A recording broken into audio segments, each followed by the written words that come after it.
Before you listen, if you enjoy the stories and want to hear more, then please consider subscribing. Most of you listening aren't subscribed, so please take this time to subscribe.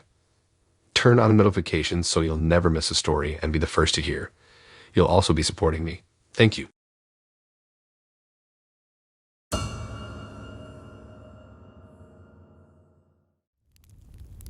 I still can't believe how that whole crazy situation went down. One minute I was happy and really falling for this great new guy I met named Darren, and the next minute my world was turned completely upside down when I found out he was actually a wanted felon using an alias. It all started so normally when I first met Darren a couple months ago on a popular dating app called Meet Me. We instantly hit it off and conversation flowed easily between us. He had such a warm, charming personality and an infectious smile that made me feel at ease. Our first date was at a cozy Italian restaurant downtown, and we ended up closing the place down talking for hours. Darren came across as very genuine and seemed truly interested in learning all about me, my job, family, hobbies, and everything else. After a few more amazing dates like that first one, I was really starting to develop feelings for him. He just seemed too good to be true. Handsome, funny, attentive, and with apparent relationship potential. About a month into dating, things started getting serious between us very quickly. Darren would shower me with thoughtful gifts, just because, along with plenty of affection. He began talking about our future together, like vacations we should take and other long-term plans. At the time, I thought it was really sweet, but looking back, I can see how he was clearly manipulating me. Subtly at first, Darren started asking if he could stay over at my apartment more often instead of going home to his place across town. He said he hated leaving me each night and would sleep better by my side. I didn't think much of it and figured he just wanted to spend more quality time together. But in hindsight, he was obviously trying to avoid staying at his own place for some reason.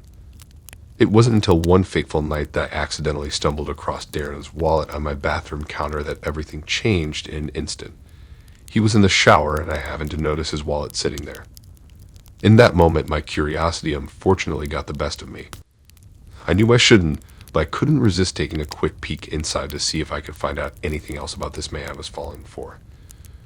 Immediately, I found an ID that did not match Darren's name at all. The photo also looked similar to him, but slightly different. My heart started racing uncontrollably, and I felt sick, instantly overwhelmed with dread. I could feel that something was very wrong here. Who in the world was this man that I had so foolishly welcomed into my home and my heart? As soon as Darren emerged from the steamy bathroom, I confronted him holding up the suspicious ID. At first, he tried to claim it belonged to his brother, and he must have accidentally grabbed the wrong wallet. But I knew he was lying because he was an only child.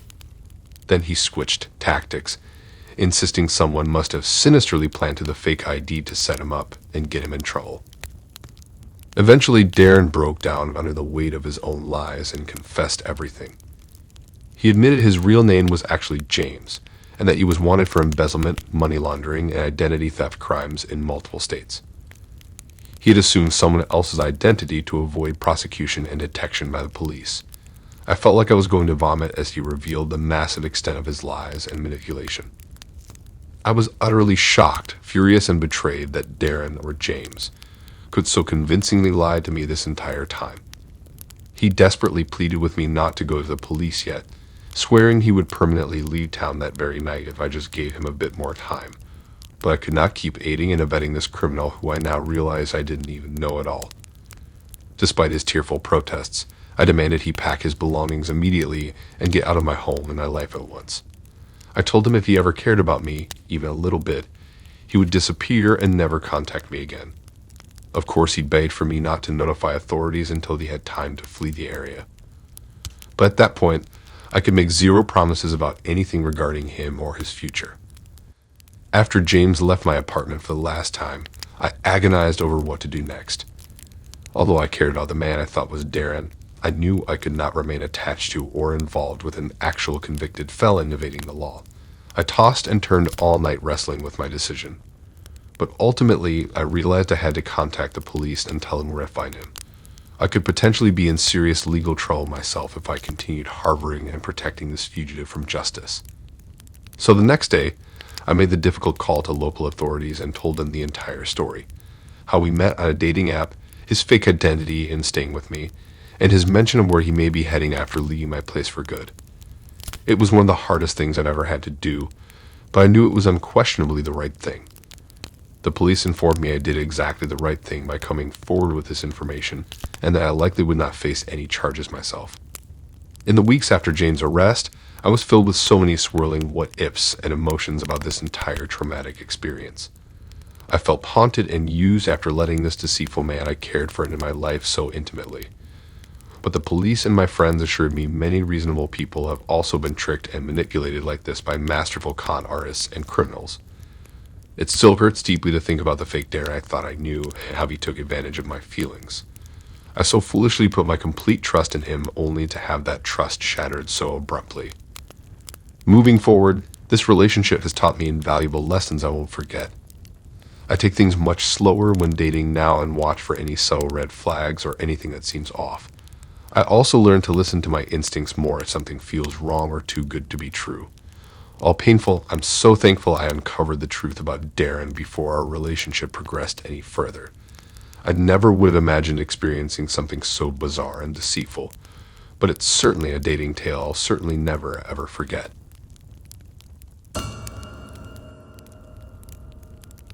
I was really looking forward to my date with Mason on Saturday night.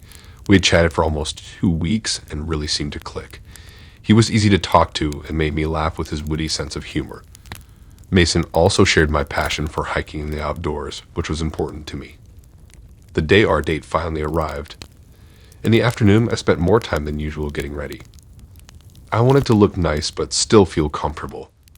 After trying a few outfits, I settled on a cute sundress and sandals. It was warm out, so the dress was appropriate for our plans. Right at 7 p.m., I heard a knock at the door. I took a deep breath and opened it with a smile. Mason greeted me with a smile of his own and said I looked beautiful. He handed me a small bouquet of flowers, which was a sweet gesture. We chatted casually as I put the flowers in water before we left for the evening. Mason drove us downtown to a nice little Italian restaurant near the harbor. The drive took about 20 minutes as we listened to music and talked more. I learned Mason grew up just outside the city and still loved being near the water.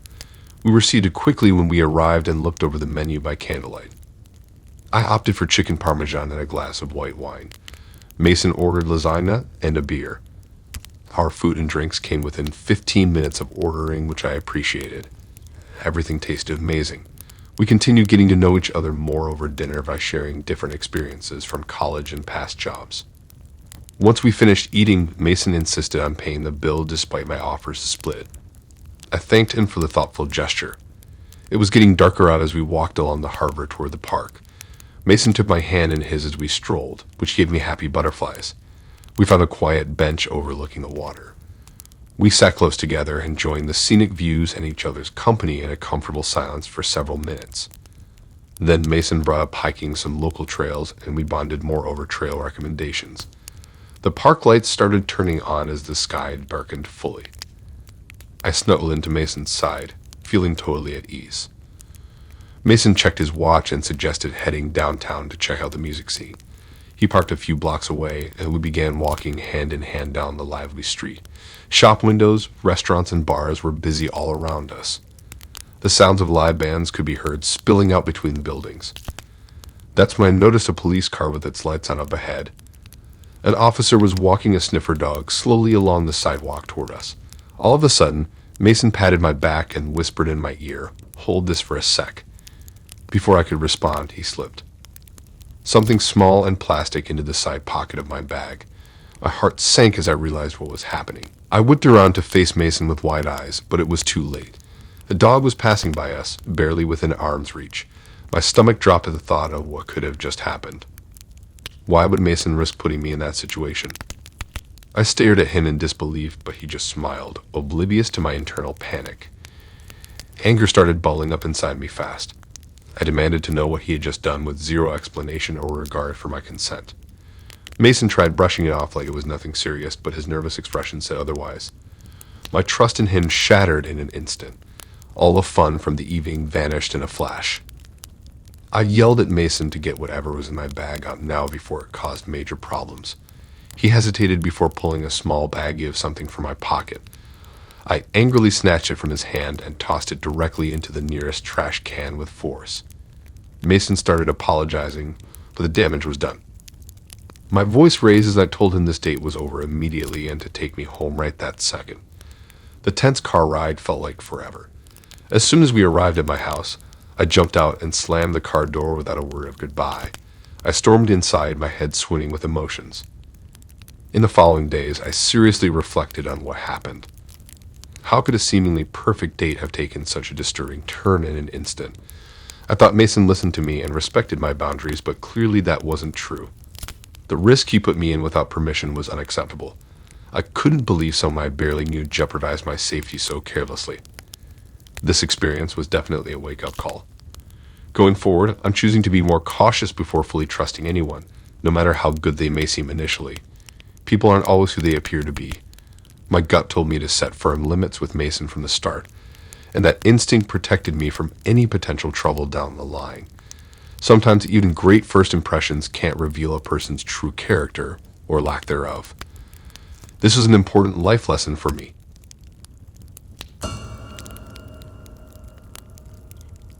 I still can't believe how foolish I was.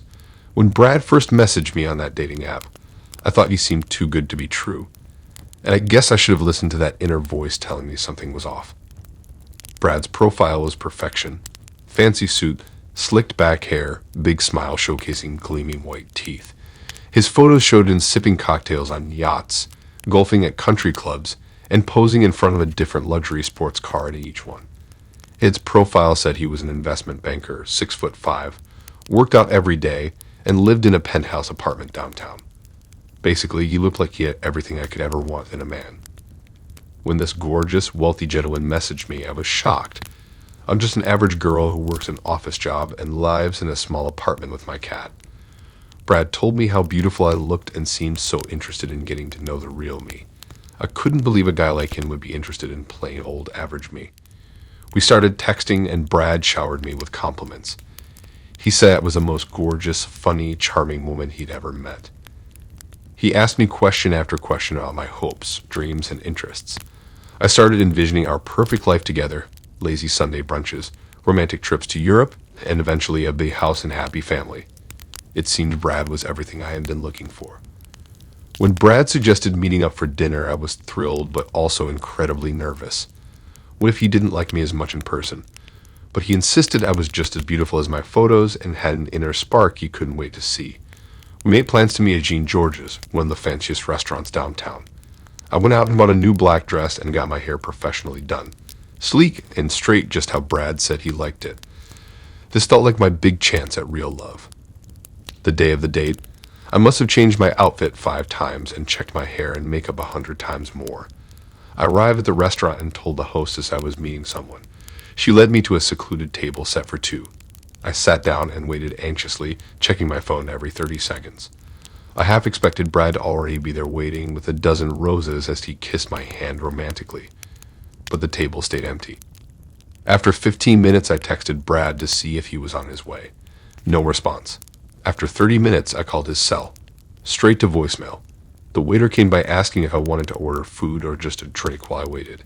I politely declined, thinking any minute my dream guy would arrive with some excuse about traffic or a work emergency. But the minutes turned into an hour. Other patrons were starting to give me pitying glances. Eventually it sank in. I'd been stood up. I was mortified as I quickly threw some cash down for my water and rushed out. On the cab ride home, I kept calling and texting Brad over and over. Total radio silence. When I got home, I changed out of my new dress and expensive heels into pajamas. As I took my hair out of the perfectly straightened style, I stared in the mirror with tears welling up. I felt like such a fool. In the days following my last conversation with Brad, I became increasingly suspicious about his true identity. Though our conversations had seemed genuine, something didn't feel quite right. I decided to do some investigating and looked up the investment banking firm he claimed to work for, but found no mention of him on their website or in any news articles. Digging deeper, I performed a reversed image search on the photos from his dating profile. To my dismay, they came back matching a European model whose images were all over Google. It was clearly not the man I had been speaking with. I then tried calling the phone number Brad had given me several times. only to find it was out of service. My heart sank as the ugly truth slowly set in. This man who I thought I was developing a connection with did not actually exist. The photos, job, name, everything had been a fake persona carefully constructed to manipulate me. The burner phone ensured he could cut off contact once he disappeared. It dawned on me that I had nearly fallen for an elaborate scam, likely aimed at extracting money or sensitive information from me. I was extremely relieved that I had listened to my instincts and not shared anything too personal or financial with Brad. But I also felt ashamed and emotionally violated after opening myself up so genuinely to someone, only to realize it was all built on lies. It was a harsh lesson about protecting myself online and not rushing into sharing intimacy with strangers. While I hoped to eventually find a real connection, I knew I would need to be far more cautious moving forward after nearly becoming the victim of such a cruel, manipulative scam. I was devastated. All the effort I had put into impressing this guy, for nothing. I hadn't listened to my gut telling me it seemed unrealistic someone like him would be interested in me. I wanted the fantasy so badly that I ignored all warning signs. Wiping away tears, I vowed to never let myself be so foolish for love again. My closest friends and family were as sympathetic as they could be. They told me anyone could be tricked like this, but I still felt so ashamed I had fallen for Brad's lies. I took a lengthy break from dating sites, focusing instead on my hobbies and self-care. With time, I regained my confidence. I realized I didn't need some phantom dream guy to feel good about myself. These days, I'm much wiser about online dating. I make sure to video chat before agreeing to meet. I do my research into their identity and see if they are really who they claim.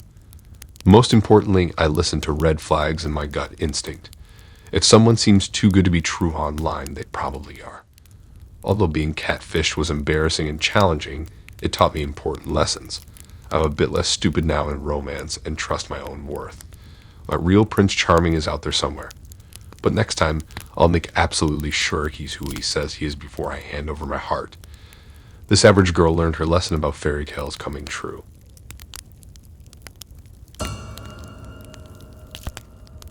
Friday night, and I found myself at my regular watering hole, the dingy but comfortable bar I've been frequenting for years. It was the kind of place where the beer is always cold, the jukebox plays the perfect soundtrack, and the faces are familiar even if you don't know the names. I settled onto my usual stool, nodding at the bartender who slid my standard beer my way before I could even ask. As I sipped the crisp, cool brew, my eyes wandered around the room, taking in the usual cast of characters. But then something unusual caught my eye, or rather, someone.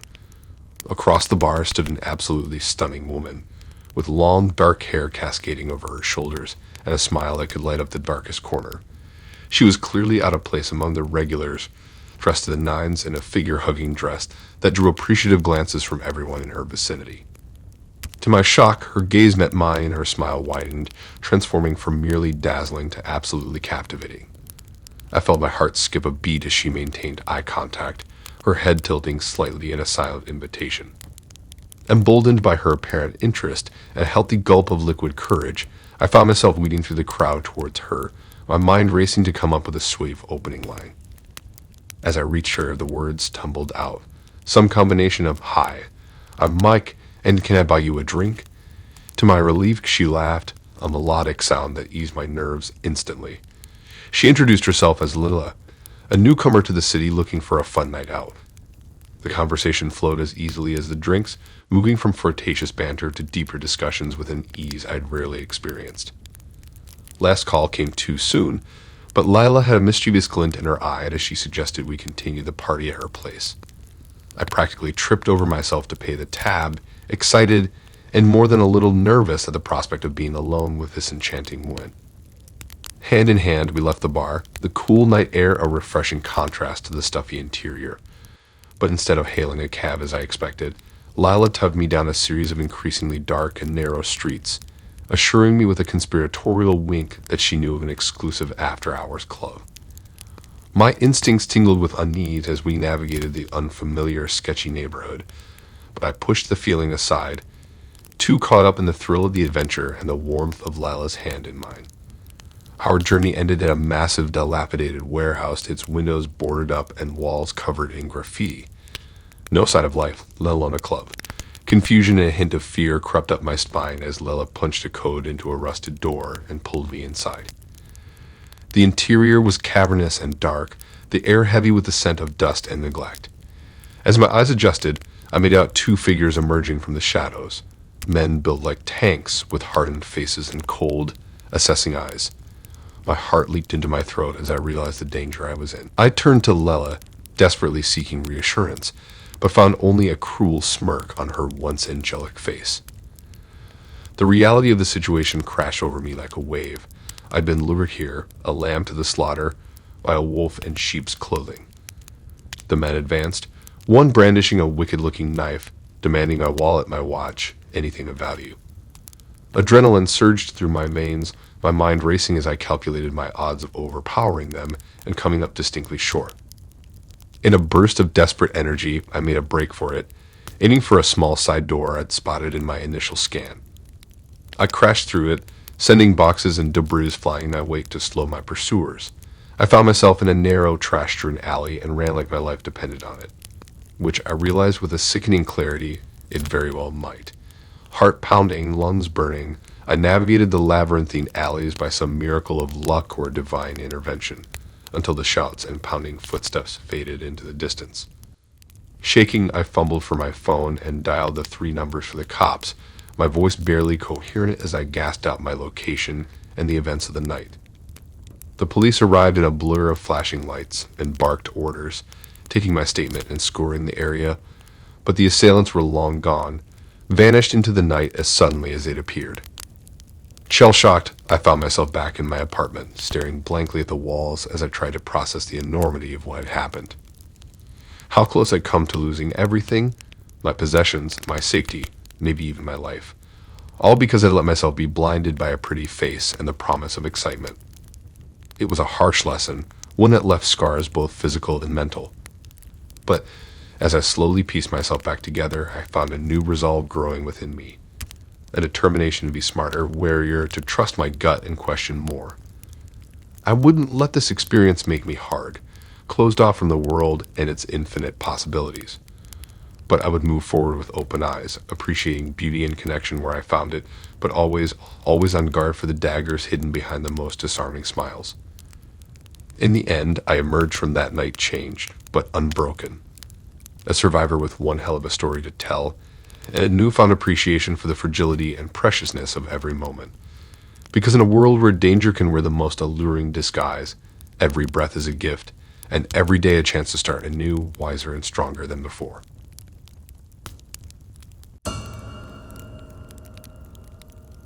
Sitting at the bar swirling my drink, I was starting to think I'd been duped.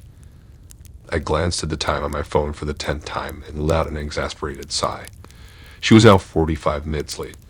I chuckled and shook my head thinking back to how excited I'd been for this date just a few hours ago. I had matched with Jessica on Tinder earlier that week and was immediately drawn to her profile. She was blonde, blue-eyed, loved hiking and watching documentaries, just my type. Her pictures showed her laughingly posing on hikes or making silly faces at the camera. She seemed outgoing and adventurous, which I loved. We hit it off right away, chatting about our favorite hiking spots near the city and which Netflix shows we were addicted to. When I finally asked her out to dinner, she readily accepted. We planned to meet up that Saturday night at Brewski's, a gastropub I frequented. I spent way too long getting ready, changing my outfit multiple times and fussing with my hair. I don't know why I was so nervous for a simple first date. I think because Jessica seemed really cool and I didn't want to mess this up. I got to Brewski's a few minutes early, fixed my shirt, and ran my hand through my hair one last time before heading in. I asked for a table for 2 and ordered myself an IPA while I waited for Jessica to arrive. Our agreed-upon meeting time of 7 p.m. came and went. I sipped my beer and tried not to worry. Maybe she got stuck in traffic or had an issue with her Uber. After about 15 minutes, I texted her, "Hey, I'm here at the table. Let me know if you're running late." My stomach began knotting up as the minutes continued to tick by. By 7:45, I was really starting to stress that I had been stood up. I was debating whether to just pay my tab and leave when the waitress came over and said, "Your date is here." I looked up, expecting to see the cute, athletic blonde from Jessica's pictures. But instead, I saw a very large woman with frizzy brown hair being led to my table. She smiled widely at me and said, "Sorry I'm late, work was crazy. I'm Jessica, nice to meet you." I sat there stunned, unable to hide my shock. This woman looked absolutely nothing like the photos Jessica had posted. She had to be at least 300 pounds heavier and was much older, probably late 30s. I stammered out a greeting as Jessica sat down across from me, the wooden chair creaking loudly beneath her weight. "No problem. Good to meet you too," I said faintly, still reeling. My mind was racing trying to figure out what was going on. Was this some kind of prank? Or had this woman somehow stolen the real Jessica's identity? The waitress came by again to take our order. I was so confused I could barely focus on the menu. I just asked for a kale salad, having lost my appetite entirely at this point. Jessica ordered cheese fries and a bacon cheeseburger with extra patties. As we waited for the food, she chatted away asking me questions about my job and life in the city. I tried to make pleasant small talk but was completely distracted and uneasy. I kept subtly studying Jessica's face, body, clothes. Anything to try to reconcile this woman with the petite athletic girl I'd been messaging on Tinder all week, but there was absolutely no resemblance. When the food arrived, Jessica dug right in, but mostly just pushed lettuce around my plate and took a few small bites. My stomach was in knots and I felt like I might be sick. I was upset, disappointed, and honestly felt deceived. This was not the Jessica I had been so excited to meet. Everything about her was totally different than the person portrayed online. As the date dragged on painfully, I seriously considered making up an excuse to leave early. But Jessica seemed perfectly friendly and oblivious to my obvious discomfort. I didn't want to be rude or make a scene. So I stuck it out, making minimal conversation and trying not to convey my eagerness to exit this bizarre situation. After we finished eating, I quickly asked for the check and paid in cash so we could leave right away. Outside the restaurant, Jessica pulled me into an awkward hug. "We should do this again soon," she said brightly. I gave a non-committal "yeah, sounds good," before hurriedly saying goodbye and jumping into the nearest cab. My phone dinged as soon as I got in the car. A message from Jessica saying she had a great time and couldn't wait to see me again. I shook my head in disbelief, utterly perplexed at what had just happened. The whole ride home, my shock turned to anger. I felt like a fool for not just trusting my instincts and leaving immediately when Jessica first arrived. But I was trying to give her the benefit of the doubt, when clearly she had no problem deceiving me from the start. Once I got home, I poured myself a large glass of whiskey and tried to make sense of it all. Why would someone blatantly catfish like that? Did she think I wouldn't notice the huge differences in appearance? Was this some kind of test or game for her? The more I thought about it, the angrier I became. I felt manipulated, like my time and emotions had been completely disrespected for her amusement. I deleted and blocked Jessica right away so she couldn't contact me with any more bizarre excuses or explanations. This was clearly a troubled person who I wanted no further involvement with. The whole crazy experience left me feeling much warier about online dating. It was eye-opening how easily photos and profiles could be faked and used to deceive. From now on, I'd make sure to have a video chat first before getting excited or investing time in meeting someone. And I'd confirm identity and appearance early on before any emotional attachment could happen. As bizarre as it was, I guess the catfishing incident was a good wake-up call. I learned to be much more cautious and discerning so I could avoid getting duped again on a first date.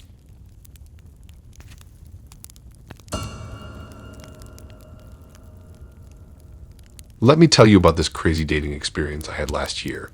Man, it still gets me riled up just thinking about it. It was around 6 months into this relationship with Jessie. Things had been going pretty well, or so I thought. We'd met through a dating app and really hit it off. She seemed down to earth, had a good job in marketing, and our values aligned on the big stuff like wanting kids someday and settling down. I was starting to let my guard down and get those warm, fuzzy feelings you get when you're truly clicking with someone. One evening, we were supposed to go out for dinner at this new Italian place downtown that had been getting rave reviews from food critics and locals alike. The anticipation was palpable as we both looked forward to savoring the authentic flavors and immersing ourselves in the intimate ambiance. Jessie, always wanted to pay attention to the finer details, excused herself to the bathroom to freshen up and apply another coat of her signature crimson lipstick before our night out. In her absence, I found myself absent-mindedly scrolling through my social media feeds, killing time until she returned. That's when an unexpected temptation arose. Her phone, carelessly left unlocked and face up on the coffee table in our living room. Now, I know better than to invade someone's privacy, especially my partner's, but a mischievous curiosity stirred within me. I tried to resist, but my eyes inadvertently wandered to the illuminated screen, and that's when I noticed something that made me do a double take. Among the innocuous notifications and app icons, a string of text messages caught my attention, their contents alarmingly suggestive.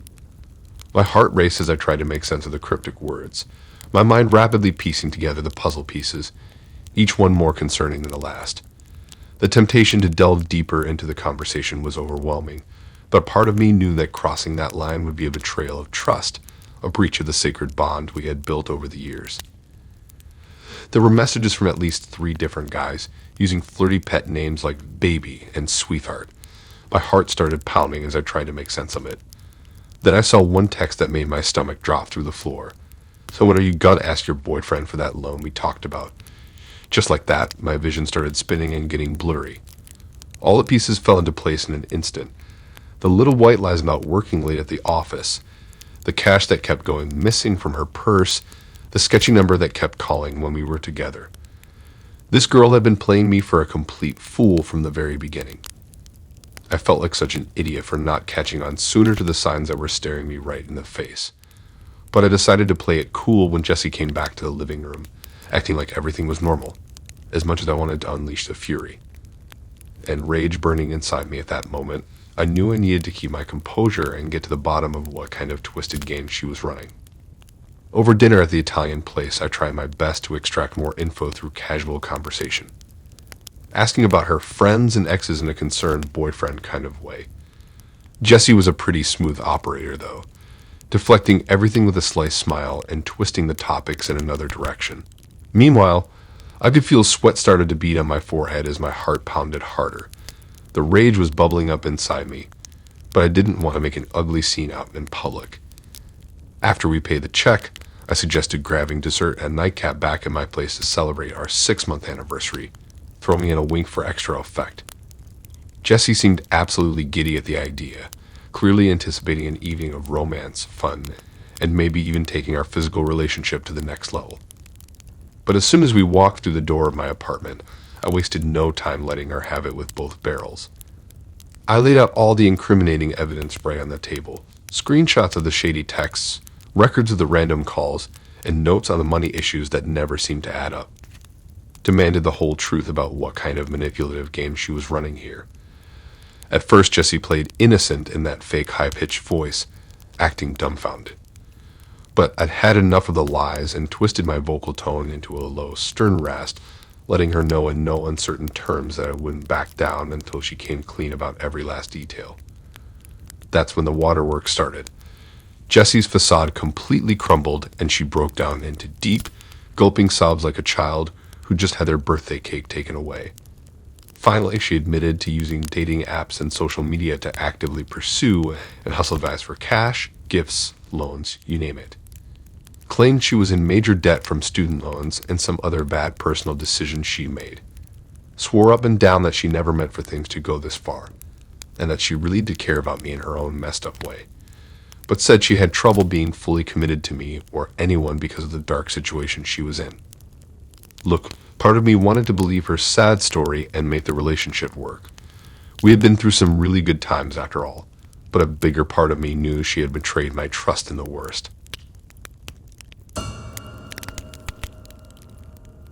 I still remember that night at the movies with James like it was yesterday. He had finally asked me out on a date to see the new superhero action flick that I had been dying to watch. When James showed up at my front door, I got a huge fluttering feeling in my stomach. He looked so cute standing there in his fitted jeans and short-sleeved navy button-down shirt that brought out his bright blue eyes. I was wearing a floral sundress that I hoped made me look pretty and flirty. We made some small talk on the drive over to the theater. I could tell James was a little nervous too by the way he kept drumming his fingers on the steering wheel, but he soon put me at ease by complimenting my outfit and telling me he was really looking forward to watching the movie with me. When we got inside, I insisted on paying for my own ticket even though James offered to cover it. The smell of fresh popcorn filled the lobby. We got a big bucket to share along with 2 icy Cokes. As we headed into the darkened screening room, James let me walk in first, then followed closely behind, gently placing his hand on my lower back. It gave me tingles up my spine and made me even more aware of his presence. We shuffled down the aisle and found 2 seats near the back corner. I settled into the plush red seat and smoothed my dress over my knees. James sat down close beside me, our arms brushing. I hoped you couldn't hear my heart pounding. The preview started playing on the massive screen as I tried to relax and act normal. About 15 minutes after the movie began, I felt James' hand subtly graze mine in the popcorn bucket. He didn't pull it away. My pulse quickened. After a moment, he slowly placed his fingers between mine. I glanced over nervously and saw he was watching me instead of the screen. The flickering light of the movie played over his handsome face. When our eyes met, he gave me a little smile that melted my heart. James gently squeezed my hand and started rubbing small circles on my skin with his thumb. Tingles shot up my arm at his caress. I was having trouble focusing on the movie plot now, distracted by the feeling of his strong hand holding mine in the darkened theater. A while later, he released my hand. I immediately missed his warm touch, but just seconds afterwards, he lifted his arm and jerked it around my shoulders, pulling me in closer. I smiled shyly and nestled against his firm chest. His woodsy cologne filled my senses. We cuddled like that for a long time as the movie's action sequences flashed across the screen. Eventually, James' hand started slowly tracing up and down my bare arm, giving me goosebumps. He nuzzled his face into the crook of my neck and planted a soft kiss on my skin. I drew in a sharp breath, electricity coursing through my body. I knew we were both only pretending to watch the movie now. James brought his lips tantalizingly close to my ear and cheek. I could feel his hot breath raising more goosebumps. Our faces were just inches apart in the darkness. His crystal blue eyes locked onto mine, questioning. He started gradually moving in closer, and I realized he was going to try and kiss me. My heart hammered wildly. I felt paralyzed by nerves and excitement. At the very last second, I chickened out and turned my head back towards the movie screen. Out of the corner of my eye, I saw a flicker of disappointment cross James' face in the flickering light, but he didn't try to kiss me again. Instead, his hand slid down to rest on my knee, giving it a gentle squeeze. I tensed up slightly but didn't push him away. Soon his fingers drifted higher up my thigh, sneaking under the hem of my dress. My breath caught in my throat. We were in public, but it was dark and we were hidden in the back. When his hand eventually slid between my legs, I quickly clenched them together on instinct. James seemed to get the hint and withdrew, respecting my boundary. For the remainder of the film, he kept his hands to himself. I felt bad for shutting down his advances twice now, but everything was moving so fast. I was excited yet overwhelmed at the same time. The teasing build-up was thrilling, but I just wasn't ready for more right then. When the credits finally rolled, James stood up casually like nothing had happened. I felt relieved he wasn't upset. We walked out of the theater hand in hand, chatting about how awesome the movie's special effects were. In truth, I had been so distracted by James that I hadn't actually paid attention to much of the plot. Overall, it was an amazing and unforgettable first date. Things got more heated than I had anticipated, but James respected my boundaries once I made them clear. I was really starting to fall for him. As we stood outside saying good night, he pulled me in for a long, soft kiss. It was the perfect ending to the evening. I couldn't wait to see where this new relationship might lead.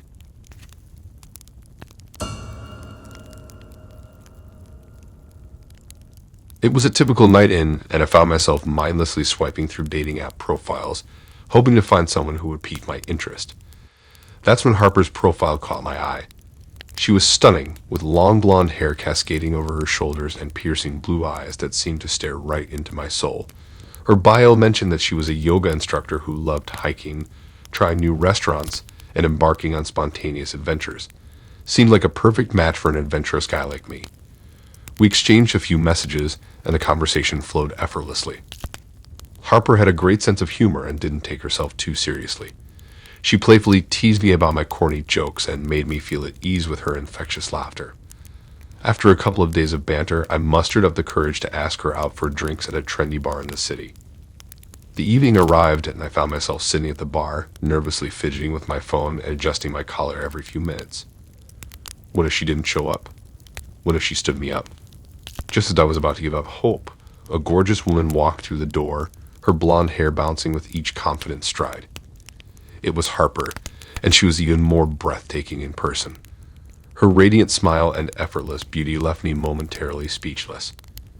We hit it off immediately. Harper was easy to talk to, and we shared a lot of the same interests, from our love of outdoor adventures to our passion for trying exotic cuisines.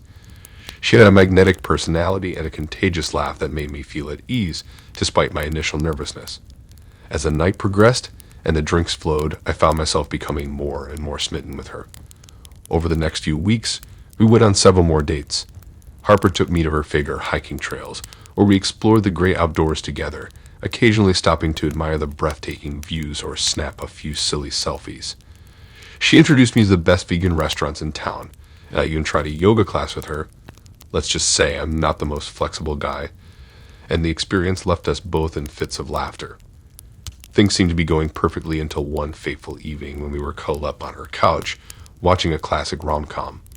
Harper's phone kept buzzing, and she kept dismissing the calls with a furrowed brow. Eventually, she excused herself to take one, and that's when everything changed. From the other room, I could hear her hushed voice, and it sounded tense and strained. When she returned, her demeanor had shifted.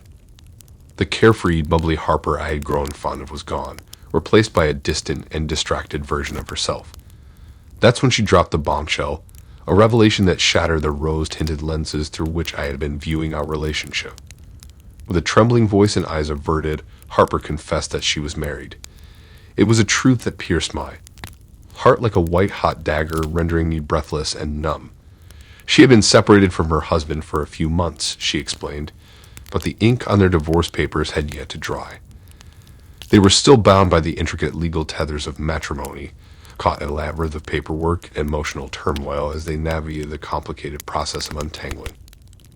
In that sickening moment, everything became crystal clear. Harper had been using our dates, the intimate dinners, the long walks, the stolen kisses, as a form of escapism, a way to temporarily flee the harsh realities of her crumbling marriage. It was a harsh truth that left me reeling, feeling like a complete and utter idiot. How could I have been so blind, so utterly oblivious to the glaring signs that now seemed to mock me at every turn? The occasional hushed phone calls, abruptly silenced whenever I entered the room. The vague, evasive mentions of her situation whenever I pried too deeply into her personal life. The clues had been there all along, but I had chosen to ignore them, too infatuated and smitten to entertain any doubts about the magical connection I thought we shared. Harper's apologies came tumbling forth in a torrent of remorse, her eyes welling up with tears that streamed down her flushed cheeks. But her words, as sincere as they may have been, fell flat and hollow against the roar of my heartbreak and betrayal. I had opened my heart to this woman, bared my soul, and allowed myself to dream of a future intertwined with hers, only to have those dreams cruelly shattered by the harsh light of reality. As I stood there, numb and adrift in the sea of shattered hopes, I couldn't help but wonder how I would ever find my way back to shore. Without saying much, I gathered my things and left her apartment. The walk home was a blur as I replayed every moment we had shared, wondering how much of it was real and how much was just an act on her part. Had she ever truly cared for me, or was I just a convenient distraction? In the weeks that followed, I tried to move on. I deleted Harper's number and blocked her on every social media platform. It was a painful process, but I knew I had to let her go. Whenever I felt the urge to reach out or reminisce about the good times, I reminded myself of the harsh reality. She had lied and betrayed my trust. Looking back, I realized that I had dodged a bullet. Harper might have been fun and exciting, but she was also dishonest and selfish. She had played with my emotions and strung me along, all while hiding her marital status. I deserved better than someone who would treat me like that. Thanks for listening in. If you like these stories and want to hear more, then please subscribe and like and support this new channel. We have more stories for you to listen to.